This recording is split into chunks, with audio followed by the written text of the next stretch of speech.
E como que você lida com as pessoas que você vê que elas estão em sofrimento, que elas estão realmente sofrendo por algo que elas não conseguem enxergar? No caso, chega uma pessoa lá na igreja, vai se aconselhar com você, vai conversar com você, ela está sofrendo por algo que aconteceu na vida dela e você tem a resposta para ela. Você fala, é esse o caminho, mas essa pessoa continua igual, vai passar o tempo, ela continua igual, com o mesmo sofrimento, mesmo você tendo a resposta para ela. Como você lida com esse tipo de situação?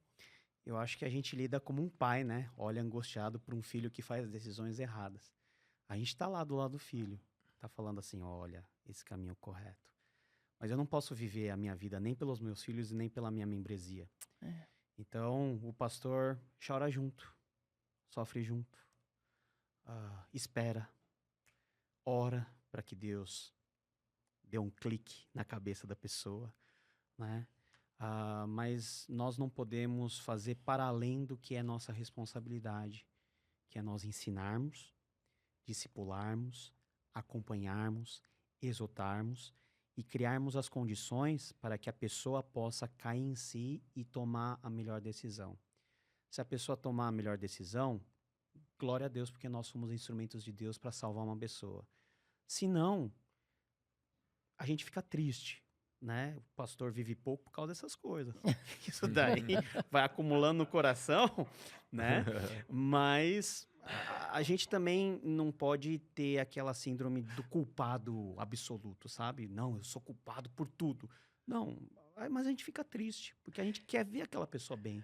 Eu acho, assim, eu não sei como é que é o sentimento, claro, você que é pastor, né, e cuida de um rebanho, mas assim, eu digo assim também para as pessoas que estão dentro da igreja ou dentro das suas próprias casas, né? A esposa se converteu e aí ela não vê aquele marido convertido, não vê os filhos. E aí você começa você fala, bom, vamos ler a palavra, Jesus, as respostas estão em Jesus. Aí você começa a criar uma raiva, as Hum, pessoas começam a criar uma raiva, em vez de ser amor que Jesus está te ensinando, já é uma raiva, porque aquelas pessoas não se converteram e você está indicando o caminho, que acaba todo mundo se perdendo.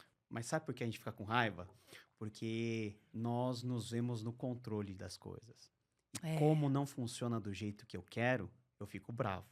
Não é assim que acontece? é assim. Mas não é que a gente tem que largar a mão e ficar passivo para Deus fazer o que ele quiser. A gente faz o que está ao nosso alcance. Continua amando, continua cuidando, continua sofrendo junto, continua orando para que Deus, em algum ponto da vida, traga aquela pessoa. Existem mães que oram a vida inteira para um filho se converter.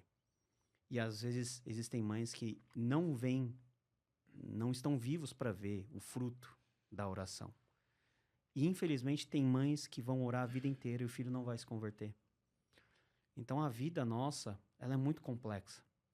Então a gente não pode achar que nós controlamos a tal ponto da gente ficar bravo conosco mesmo, porque certas coisas dão ou não certo. A gente tem que saber que quem salva é o Senhor, quem faz a obra é o Espírito Santo. Nós podemos orar para sermos melhores instrumentos, para não criar ruído na hora de pregar o evangelho, para a pessoa não ter o risco de não compreender porque eu falei coisa errada, então eu me policio, eu cuido da, para mostrar um testemunho para a pessoa. Então, ó, você quer saber o que é viver com Jesus? Então olha para mim. Quantos de nós podemos bater no peito e falar assim, me imita, porque eu tenho vivido de forma legal diante do Senhor? Então essa tem que ser a nossa Forte, angústia. hein? Como Paulo disse, né? Paulo era Paulo macho, disse a né? Timóteo. Ele era macho, mas ele falou a verdade, né?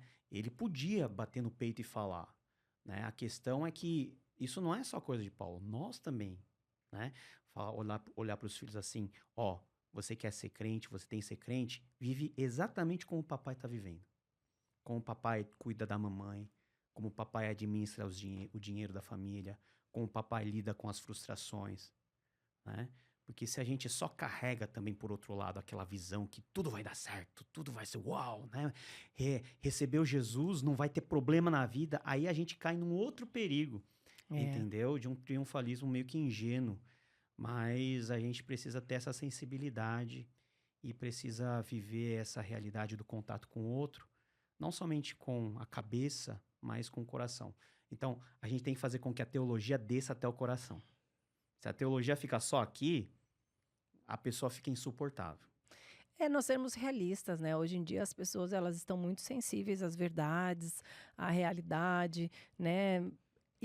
Infelizmente, as pessoas que passam a mão na cabeça são aquelas pessoas que menos se importam com os outros, né? Aquelas pessoas que falam, que sabe que a outra tá errando, mas fala, tá tudo bem, te Uhum, faz feliz, uhum, tá bom pro seu coração, uhum. então tá tudo certo, o Senhor quer te ver feliz. Geralmente é essas palavras que a gente recebe e são essas palavras que as pessoas gostam de escutar. Quando passam a mão no seu ego, no seu orgulho e não deixam com que você realmente viva a verdade. A verdade, ela é dolorosa, né? É difícil, mas É. é a única coisa que vai causar transformação no ser humano.